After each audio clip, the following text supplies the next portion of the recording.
Good morning, everybody. Thank you so much for joining us. I'm joined today by Lucille. Lucille, I am so excited to be talking to you today because I'm a huge fan of what you do. Welcome so much to our show. Thanks, Dylan. Really lovely to be here. So we started the conversation by saying, how are you? And I said, are you awesome? And you said? I said, well, I'm an Enneagram 4, which is more prone towards noticing the suffering in life. And I said, I never answer the question with, yes, I'm awesome. A good day is probably when, it doesn't feel like the world's collapsing around me. So it's a good day. The world's not collapsing around me. Oh, that is so funny because it is exactly my Enneagram. I am the exuberant, what am I, the 8? 9. You're the 7, the positive dreamer. Yes. Positive dreamer. Positive dreamer. Everything is awesome. Yeah. And if it isn't awesome, eat chocolates and then you'll feel better. Yeah. And my motto in life is don't trust the happy people because they're not completely honest about the nature of reality, which is Enneagram 4. Yeah. Oh, that's it's funny. There's a balance between us, I think, somewhere there. Yes. I think I married an Enneagram 4 because he's definitely an anchor, and then I'm this helium balloon, and then he sort of anchors me, and I kind of lift him a little, I think, out of the the gloom a bit. But yeah, I do think it's interesting. I love personalities, and that's why I've been looking forward to chatting to you. So before we get too deep into and maybe people have no idea what we're talking about, maybe just give us a quick high level of who you are and introduce yourself to us. Tell us a bit about yourself. Great. Thanks, Dylan. So I am one of the partners in a business called Aephoria, which is a Greek word that means forever flourishing or sustainable human flourishing. And part of my background is that I am first and foremost an organization development practitioner. I'm very passionate about helping organizations change and transform and respond to context. And through that work, I have come to working not just with large systems, but also with teams and individuals. And that's how I met a framework called the Enneagram, which is another Greek word. It's the model of 9 different motivations or ways of approaching the world. And I've been working with the Enneagram as a deeply informative modality for roughly the last 20 years. Wow. And that's at the heart of a lot of the work that I do in terms of working with leaders, but also training coaches in working with the maturation of humans. I think that's fascinating. So not only are you delving into personality and the role of personality in the workplace, but also now you've layered on maturity on top of personality, which is interesting because personality, how much of personality is sort of God-given, you're born with it, and how much can be shaped and, positively and negatively? Yeah, well, I mean, it's an interesting thing. There's a lot of research that shows that at any given point in time, our most likely view of ourselves at a point in time is that we are stable, that our personality is formed in some kind of way, or we've managed to go through a period of growth. So when we look back, we can see our development. And in the here and now, our sense of ourself is quite stable. And that's maybe the personality part that we see.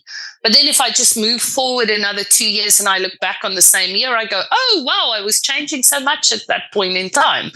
And so if personality is the lens that we see in the moment that shows us who we are in some way, then maturity is the journey that we're always on.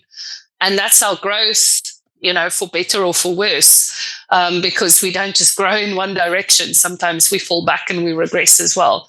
Mm. So that's the part that we see over time, and we can see it more clearly when we look back. Mm. In the moment, we see our personality, and when we look back, we see the journey of maturation we've been on. And how important is maturity in the workplace and for leaders especially? Wow. In today's day and age, it's massive. I would go so far as to say it's the game changer. specifically, if we look at where the world of work and where organizations are at and just the nature of reality at this point in time, things have become so fast, so complex, and there are so many variables. I mean, the term that's often used is VUCA, volatile, uncertain, complex, ambiguous. I think we've moved beyond that. The world has become quite brittle, quite unpredictable in many different ways. And that means that we're dealing with a context that is always changing and changing in ways that we can't anticipate. I might think that I'm going to work and that this is what my agenda is going to look like for the day. 17 things happen out in the world. Even more things happen inside the organization, and I get pulled into things that I couldn't possibly anticipate when I started the day. So if that's the nature of the world, and our context is changing all the time, then it is incredibly important for me to keep changing too. Because otherwise I become like an old technology. I'm like an old Nokia phone or a Windows 3.1 operating system in a world where we're way beyond that at this point in time. And so if we're not actively engaged in the conversation on who do I need to be, given the way my context is changing, which is a different way of saying my maturation journey, then I'm probably not in the most important conversation at a meta level that is there for any leader. So how does maturity help us to manage this world full of anxiety, where I think anxiety is the epidemic of anxiety? How does maturity help us in life? In many different ways. So the first thing is, as I mature, so maturity is an invisible journey. We understand childhood development because we can see kids growing bigger and taking on new skills. But a lot of the adult maturation journey is quite invisible to us.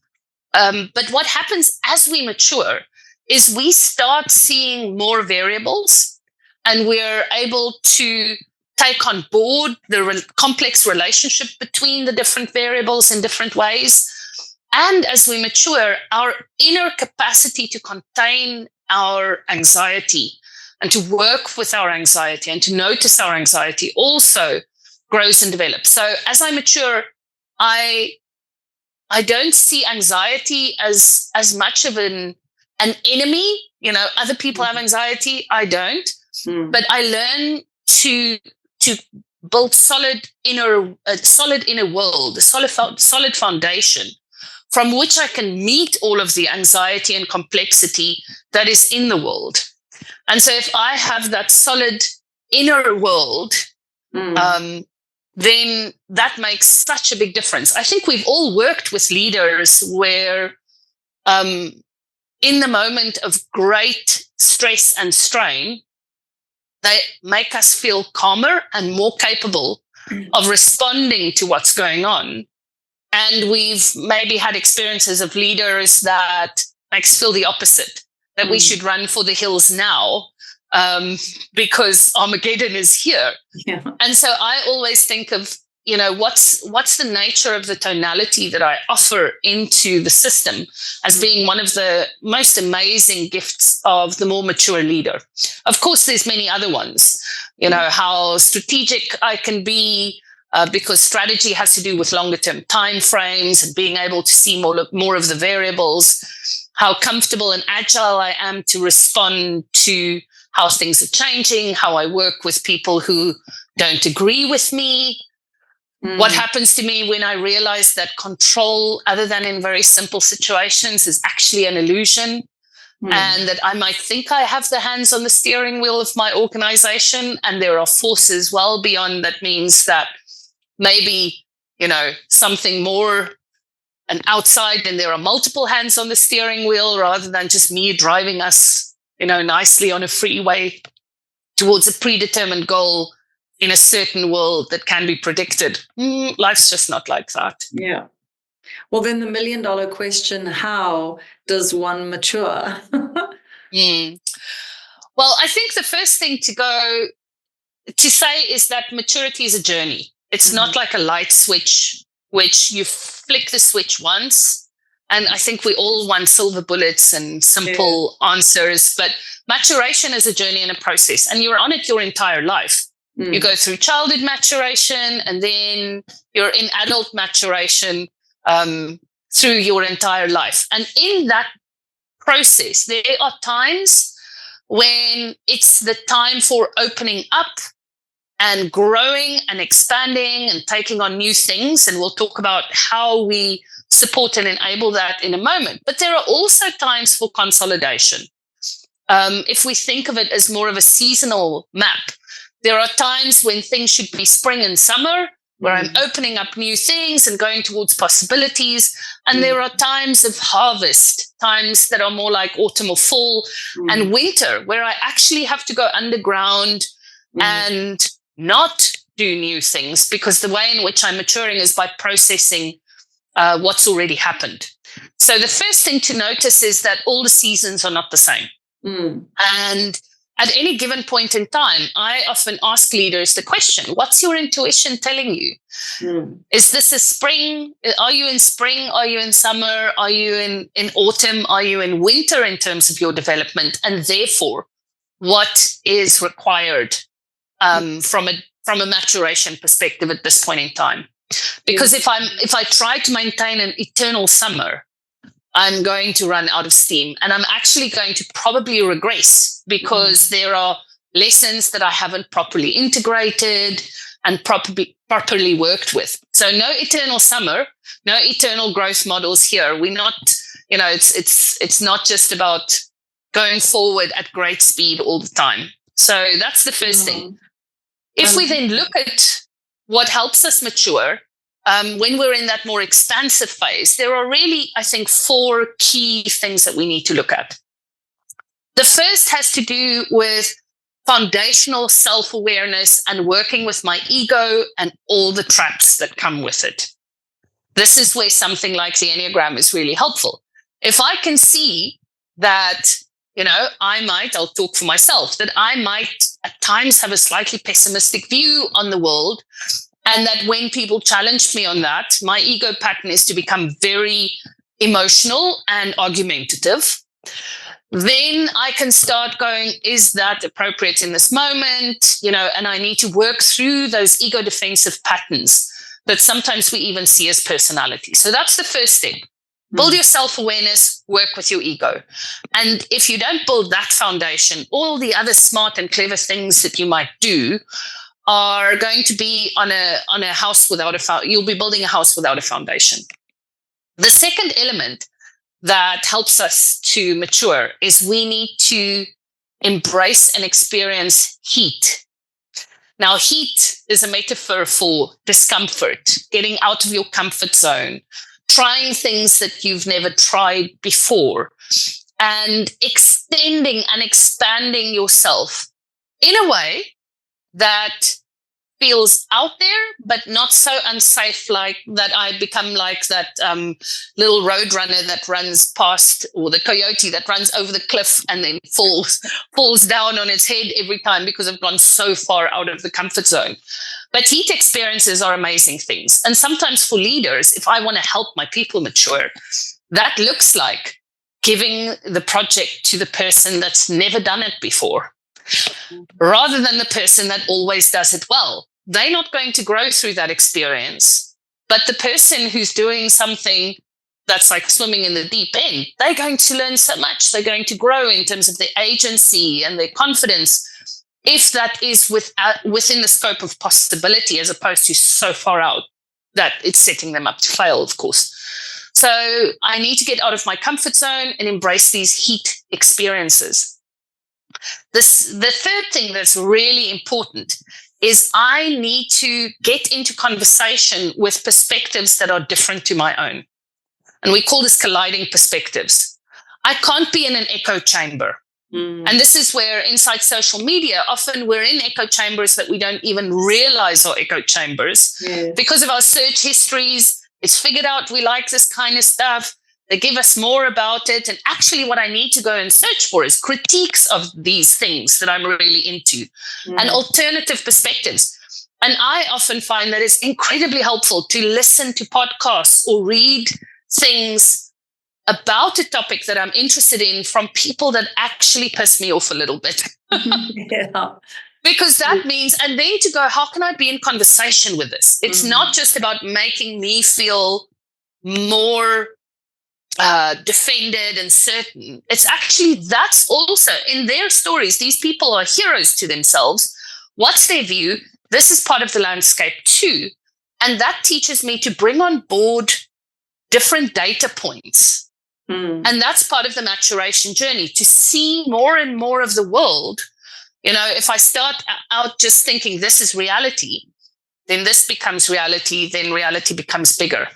And alternative perspectives, different views, even people working from different modalities than me. This is what the engineers say about how to grow and develop and mature systems. What does this say to human systems? Here are the people that say that, you know, thinking about maturity in a stages model is not useful at all and actually has a negative impact on our growth. What are they saying? How can I be in conversation with this? So that's the third element. And then the fourth ingredient is I need to constantly build higher and higher balconies or scaffolding. Because if I can, the idea of a balcony is I can look down on the system and I'm not on the dance floor, just running around, doing my work, you know, pursuing the goals that we've set. But I get on the balcony and I go, okay, are we running in the right direction? Is this actually serving our strategy? Is this actually serving our marketing plan? And maybe even a higher balcony that goes, is this the direction we need to be going in if we see how the world's changing for the next 10 years? Or is this just a short-term gain? You know, and so if we can develop that meta perspective, the balcony view, then that gives us the last piece that helps us to continuously mature. I think that's awesome.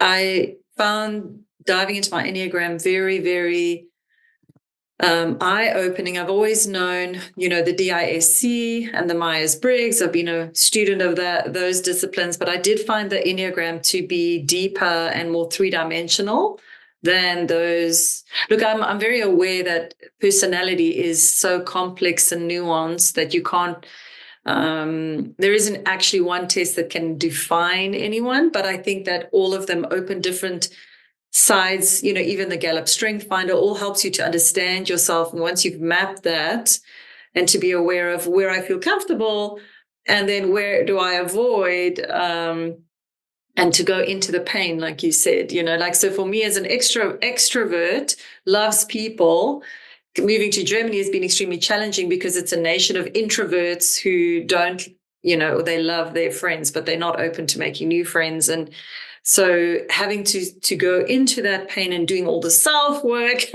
has been probably one of the hardest things. But now I'm comfortable with being alone, which is a huge new thing for me. As an extrovert, you know, we thrive off of the people who are around us and get energy from them. So yeah, to find energy from myself has been very, very interesting. So if we bring this down back to marketing, you know, how can Enneagram help marketing managers out there or marketers or businesses who wish to market themselves? So a couple of thoughts, and I'd love your thoughts on this too. But if we look at the Enneagram, each of the Enneagram styles really represent a core motivation as well as a core fear. So the core motivation of the Enneagram 7 is a motivation that maximizes freedom. And the fear is that I'll get stuck in different ways. I'll get stuck in pain. I'll get stuck in boring admin.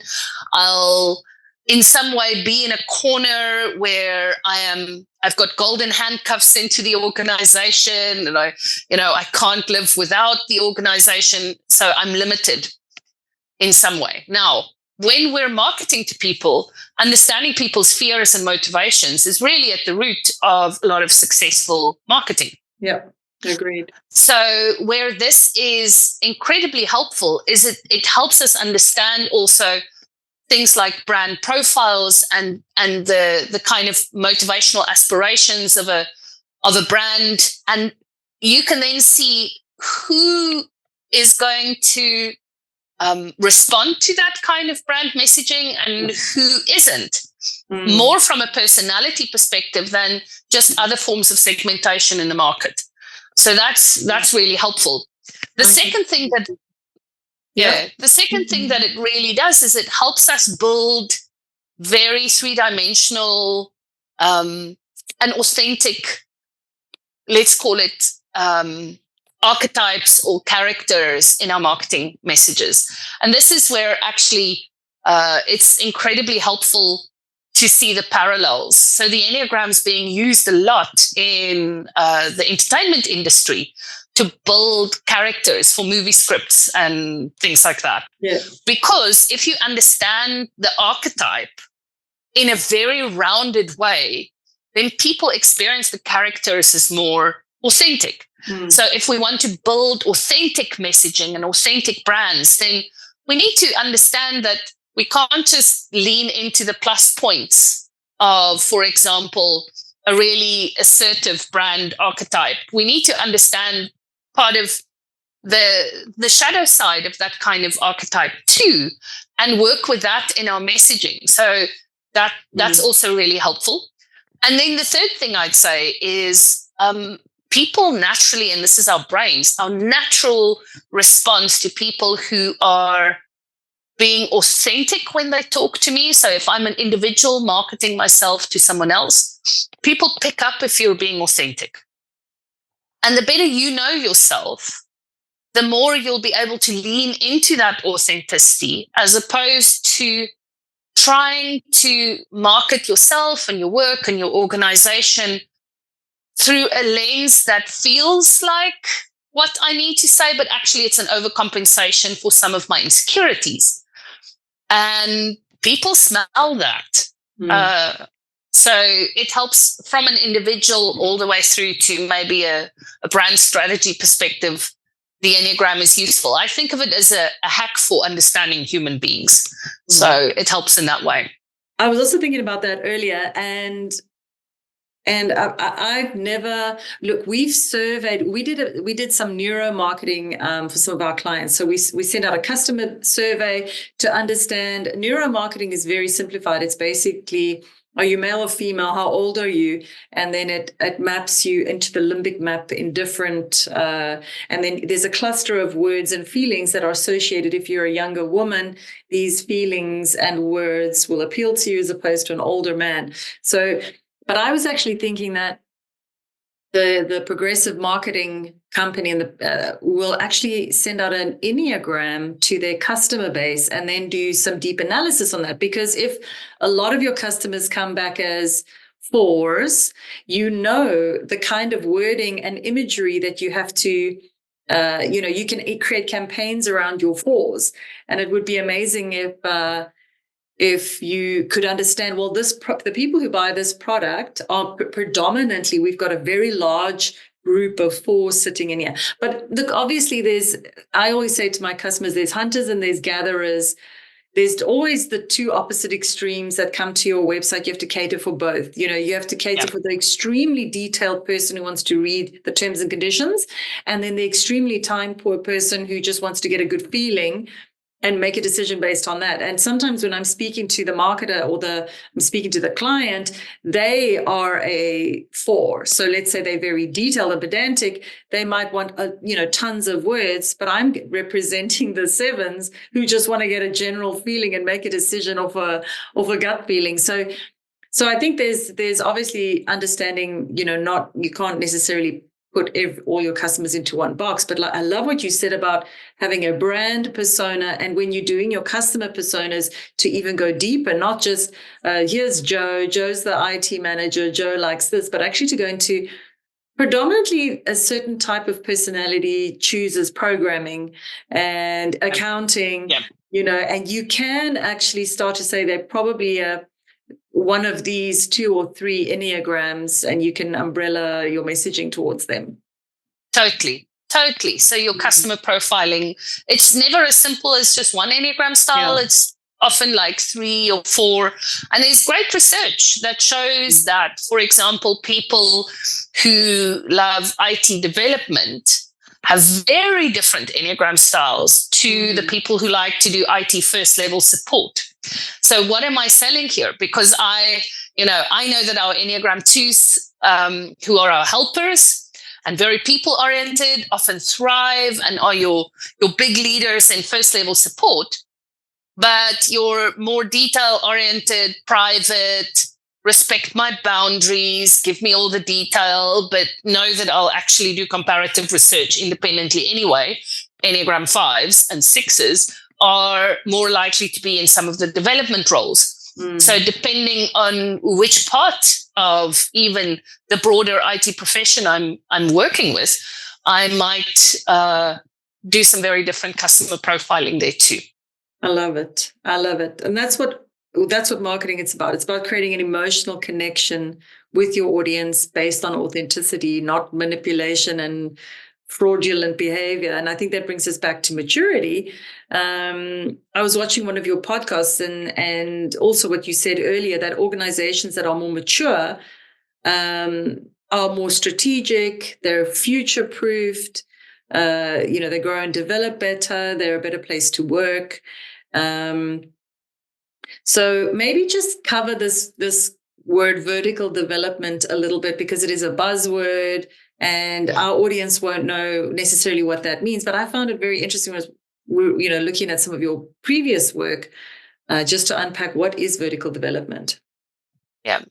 So vertical development is the developmental journey that allows us to mature. So if you think about that, I can go up in the vertical development, so I can become more mature. I'm able to deal with longer term timeframes. I'm more comfortable with a lack of control. I work better with complexity as I mature.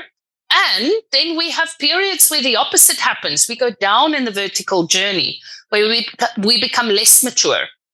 And this is called fallback.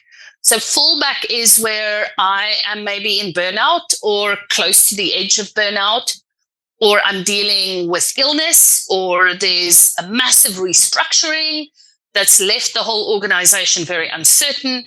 And the impact of that stress response and the contextual stress is leading me to, rather than tackle the very important strategic work that I want to do, I look back on my work week and I realized I just went and deleted a whole lot of emails and did small tasks that are unstrategic because it makes me feel good and I actually feel capable of them.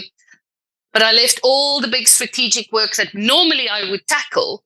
I'm just leaving that for now because unconsciously, I feel under-resourced. And so I'm going for cheap competency dopamine release as I tick off things off the list, rather than dealing with something more complex. You do your filing and you make pretty folders and you put stickers on them and you're ignoring this huge amount of work. Exactly. And it's natural. It often happens for us when we're in a period where it feels so big and we're under so much pressure that we just, go back to that earlier version of self, which, if you were your own admin assistant, that might have been very appropriate work for them to be doing, but not necessarily for you to be doing at this point in time. So vertical development is the process of thinking consciously about what enables us to mature and also manage fallback when it happens, because it will happen. COVID was a time where so many of our leaders were backed into a corner, and yes, I know that culture is important, but hey, we're just going to go for survival over the next 6 months. So let's not think about our people and we'll catch up later. And then that comes and bites them over the long term, because is there maybe a way in which I can go for survival and bring the people along? Because that's maturity thinking. Instead of dichotomies, either ors, I'm thinking of both ands, and how to do two things that seem as though they're the opposite. How can I drive an agenda where they both run alongside each other? So that's vertical development. And it's maybe useful to juxtapose that against horizontal development. Horizontal development is when the way I think and feel and act in response to the world remains pretty stable, but I'm adding lots of ancillary skills.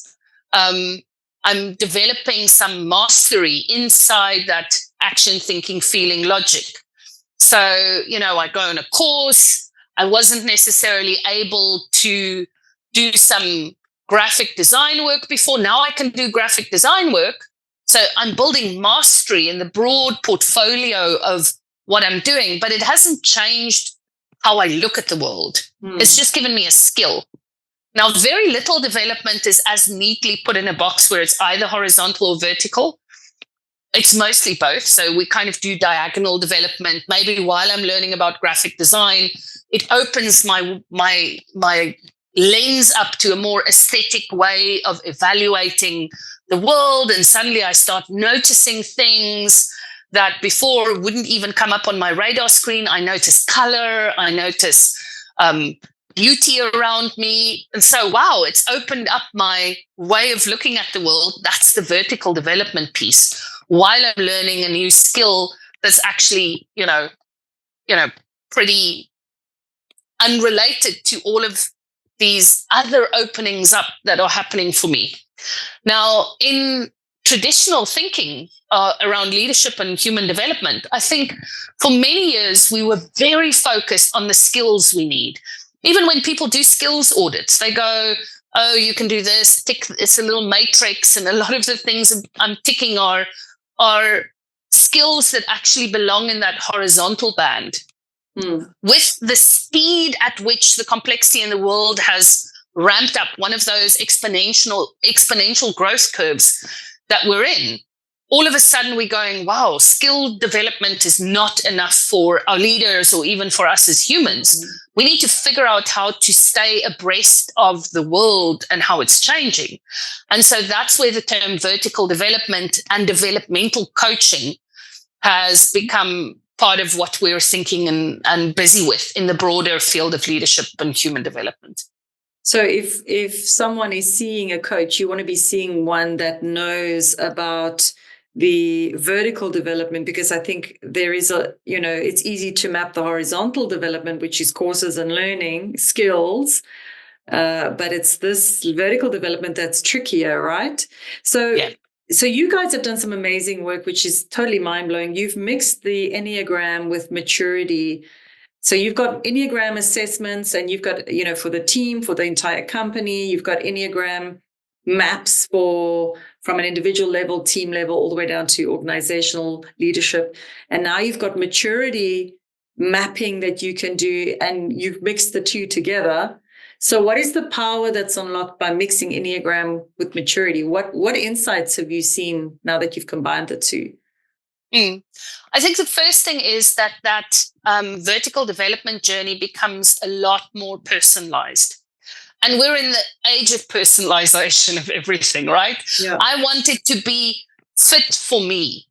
And so if we look at the two of us, if we are at the same stage of development, what's good for you will probably be incredibly bad for me. And what's good for me will be bad for you. So I need to learn how to be more optimistic at a certain stage of my development. If we add any more optimism to your plate, people might lose you completely, because now you're rose-tinted glasses to the nth degree. And I'm on LSD. You're just adding LSD to the rose. Exactly. So the core thing is it makes my understanding of my development journey a lot more personal. And there are stages in our development journey where the very thing that we're afraid of is the thing that we need to embrace. And the Enneagram brings us clarity around what that the way of being and doing and feeling into the world is that we're afraid of. But it's different for different human beings. So it personalizes that journey. I think that's the first thing.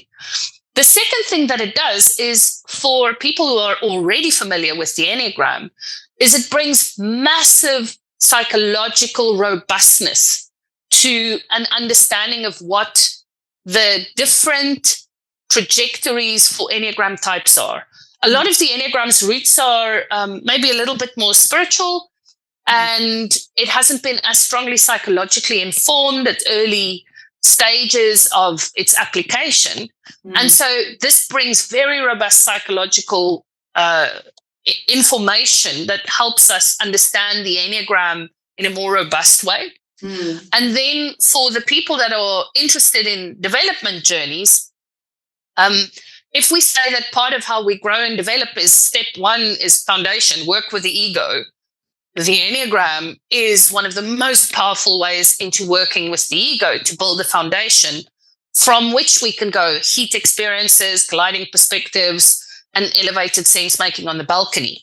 So it helps with that foundation piece. And so that's why we love bringing the two of them together. And of course, then it brings it into conversation with context, because we say in developmental and vertical development work, we go, what's the requisite level of maturity given your strategy, given this department, given this team, given where you're going?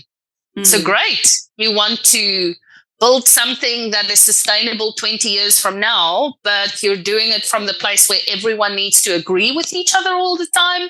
That's an earlier stage of maturity. That won't cut it. So we need to get the requisite maturity in the system up. Otherwise, no one's going to be courageous enough to make any changes, given where the world's going to be at 20 years from now. And it seems quite structured because, I think sometimes the word coach can seem a little bit like not such a great word, especially, so in the coaching space, if I am a coach and I am offering coaching, in that it does seem like there's a lot of frameworks that this comes with, and almost like roadmaps, and it's not just hey shua and I feel like this and let's just talk about feelings all the time, and it's not just like a shrink that's just listening to your problems all day long, but there seems to actually be some sort of a roadmap and structure.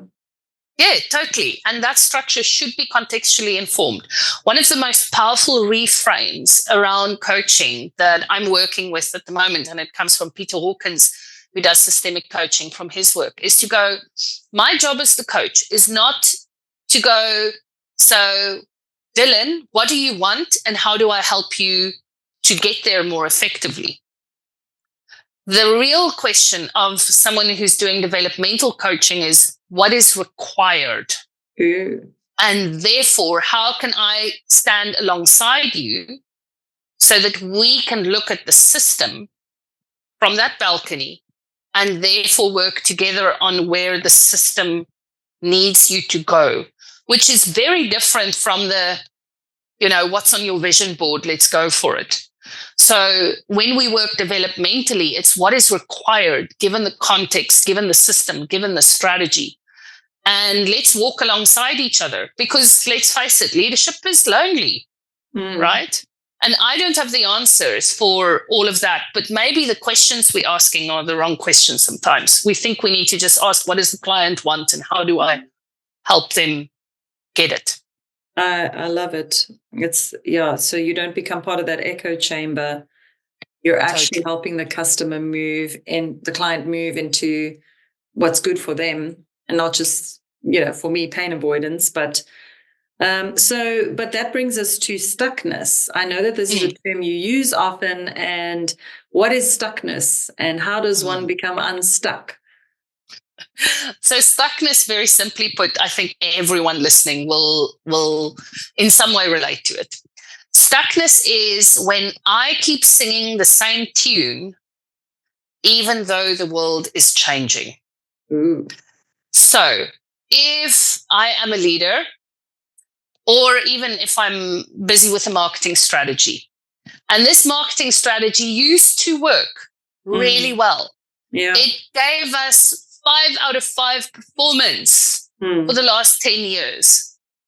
And then the world changes and channels change and consumer behavior changes. And I insist, but this worked before. And my performance for the same strategy goes from 5 out of 5 to 4 to 3 to 2, because I keep singing the same tune and the world has changed. Yeah. So that's what stuckness is, applying it kind of at a strategic level. But the same thing happens for human beings. And actually, stuckness happens quite a lot later on in life because our brains have less neural plasticity. So it takes more work to form new neural pathways as we age, especially if we're aging in less healthy or in high stress kind of realities. And so as an individual, we become stuck. And as we become stuck, the first thing that happens is we kind of start getting stuck in repetition compulsion, rote behavior. We're doing the same thing over and over again. So we're actually losing meaning and agility in a big way. And then what happens is that if we're losing meaning, we're losing part of the connection to ourselves. That's maybe our soul in some way. And now I'm an automaton at work. And if I'm an automaton at work, then I also lose relationships with other people. And so, people are less inspired to invite me into meetings. And, I get left out more and more because they know I'm just going to say, no, we can't do this. This is the way we've always done it. So in order for us to get unstuck, we need to become more fluid again. We need to get back into the flow of relationship between ourselves and our context. And sometimes just doing something like a simple skills development course can do that. Yeah. So just getting back into relationships with others, being curious and interested in what they're busy with instead of just becoming a naysayer in relation to that. And then asking myself, well, who am I? Who am I becoming? And what's meaningful for me? And what's happening in the context? Can I just see how do I get back into the river? I've been standing on the bank and I need to get back into the river. And there are many things that I can do to get back into the river. Simple skills development, conversations with others, taking a deliberately open approach to some things that I feel resistant to and trying it out, becoming experimental. And then, of course, all the research shows that if you can change your body, you can change who you are. So sometimes just getting physically active helps me get unstuck at something in work, or learning how to breathe differently. Changing my breathing patterns can help me get unstuck because I might be moving from mouth breathing to nose breathing. And that in and of itself has a massive impact on what's happening in my brain chemistry and a whole lot of other things. It's interesting. I experienced that. I call it panic because when I was out surfing one day and I got into conditions that was literally way over my head and I could only see one way, one solution. And I didn't know I was panicking because I'm not somebody who panics by fast breathing or anything like that. But the second time that happened, like a year or two later, also surfing, also in conditions I wasn't happy in. And I thought, I'm going to do this. And I was continuously trying to do this thing. And I suddenly realized, oh, I'm in panic mode. I only see one way. And I'm going this way. And I actually said to God, okay, what is the other way? And he said, you're going to go this way. You're going to get rolled 3 times, but you're going to get back to shore. And I did. I went that way. I got rolled 3 times and I ended up on shore, as opposed to trying to literally paddle to Madagascar to what I thought was safety. But I was like, I'm going to go this way. I'm going to go do that because I was afraid of that. Anyway, so I can understand stuckness. I really do. I think it is related to panic as well, because you afraid of the unknown. There's this big grayness here that you don't want to look at, this big thing. And I like what you said about do a course, because sometimes it's related to, I don't have the skills for this thing that's coming. Like AI, everyone's talking about AI. I don't want to look at it because I'm scared, but, just looking at it and unpacking it and starting to quantify it, in even just will help you get, better context with what's going on and plans and demystify everything, I think. So I think that's very relevant. And I just wanted to close with one more topic, if you don't mind, Lucille. I know we haven't even touched on any of the questions that I prepared for you. But burnout. Talk to me about burnout. Is there anything, so if you give me a question that's a little bit more specific, because burnout is big. How does working with Aephoria help burnout, or help to identify burnout, or avoid burnout, or work through burnout? Because I think a lot of people out there are facing burnout, and I think it's the emotional drain that's, it's the amount of work, but it's also the big emotional drain. It's fear. It's all of these pressures we put on ourselves. Some of it may be real, some might be real and perceived, some might be mostly perceived. So I don't know. I just think a lot of people are struggling with high anxiety and burnout. And I don't know if your work has given you any insights into how to navigate that space. Yeah, very good question. I think it comes back to start off with, the nature of the world right now is overwhelming. And if we face that as part of what reality is like, as opposed to defending against that, then there are interesting options that become available to us. So both through working with the Enneagram and working in this developmental coaching way, part of what we're doing is strengthening the inner container. So if I've got a stable inner world, then all the instability in the world out there feels more manageable. And I don't have to necessarily defend against it. The more I strengthen this inner world, the more there's a part of me that I know will be okay, even though the organization is restructuring and letting go 20% of the workforce. And there's a part of me that I can see that is deeply anxious about it. And that's that balcony once again, when I can see the part of me that wants to run for the hills and scream, jump off a building because this is very anxiety provoking. And there's the part of me that can see the version of me that's been through tough things before. And that's not just survived it, but learned from it. And so the maturation work gives me that balcony. And then the Enneagram gives me a very personalized reading around things like early warning signals. Like, okay, so when I start going from this behavior to a very different behavior, that signals stress.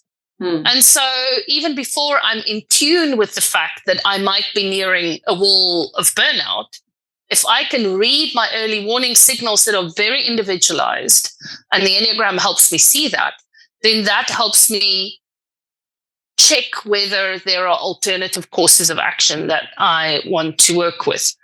And in the same way, if we look at maturity, we talk about the conventional and the post-conventional stages of our maturity. In the conventional stages, we're really drinking the Kool-Aid of what the system requires of us and how value is measured. And, we kind of just go with the norms of how to live a life. And some of those norms might not work for my constitution and my value system at all. And as I mature into post-conventional stages of maturity, I can go, how I choose to relate. I have more agency. I choose how I relate to the goals being set in the system. I'm not just going to wholeheartedly swallow them just because I'm in fast-moving consumer goods and we're supposed to set stretch targets that we know actually are completely impossible to achieve, and then feel bad about it when we don't achieve them and push myself to burnout. I can go, I can see this game. What do I want to do with the game this year? Yeah, I'm still in this game. And I'm doing my best, but I'm not going to kill myself to sell more widgets of anything, because I'm loosening my relationship with the system. My identity is not just what the system tells me it should be, and my sense of agency increases as well. My sense of pride in myself, and that helps me make different choices. Yeah, I love it. Just in closing, has there been a company or an individual that really stands out to you that you've helped, that really just helped you, that you just, it's just kind of gets you out of bed knowing that you're helping people? And thinking back, is there some person, without breaking confidentiality, that you really just want to tell us a little bit of how you helped them, or as a company go from here to there, or you heard from one of your coaches that they helped someone? So I'll talk personally about a project that I've been busy with at the moment that gives me a great sense of meaning and purpose and is totally inspirational. So I'm working in the intersection between anti-poaching and paramilitary parts of anti-poaching behavior and conservation. Oh, and in this space, I am working with one of the most incredible leaders I have met in my entire life. wow. And the kind of determination and courage that she has to do things differently in a space that is not just life and death. If we get it wrong, people will die, and some of the animals that we're protecting will die, and it will have dire consequences for the communities around the conservation areas. And so she balances the courage to change things with deep respect for human beings. And every time I spend time with her and support her in this process of getting conservation and paramilitary responses to poaching to be, and community development to talk to each other with coherence, that's kind of the work that we're doing, the more inspired I am. So sometimes I think our journeys are about helping other human beings. And sometimes part of the benefit is that we get to work with people who inspire us too. Wow. And she's definitely up there. And that whole system is, because I get to work with people from grassroots level up into the more strategic roles in the organization. And yeah, it's a big journey, and it's one that humbles me and helps me with my own growth and development as I get to support an organization like this. I think the other thing that I just add here is part of what we've done at Aephoria is we've managed to walk relationship roads with individuals for, more than a decade. Even though an individual might be changing organizations or with a specific organizational system over, a decade. And I think when that happens, we know that it's not just that we're supporting clients with really meaningful work, but it also means that our practice in leadership development, in coaching, is shifting with the context too, because otherwise we'd become stuck and we'd be working on things that was useful to them 10 years ago, but is no longer useful. And so other people are there. So this idea of, are we growing alongside our clients is really foundational for me in terms of evaluating the contribution that we're making in our work. Well, that's, I think you've just hit the nail on the head. That's what keeps the AIM by Aephoria assessment, the AIM for maturity assessment so relevant, is because Aephoria and the founders are still so actively involved in the leadership development space. I think it's not just software created by software developers. So I loved it. I found the report so enlightening. It was literally like eye-opening. Lucille, thank you so much for your time. Thank you for your wisdom and your insight and your profound depth of knowledge in this space. And guys, if you want to get a hold of Lucille, we'll have all of her contact details in the description below. Please do reach out to them. They are amazing. Lucille, thank you so much. Have a wonderful day. Thanks, Dylan. Bye.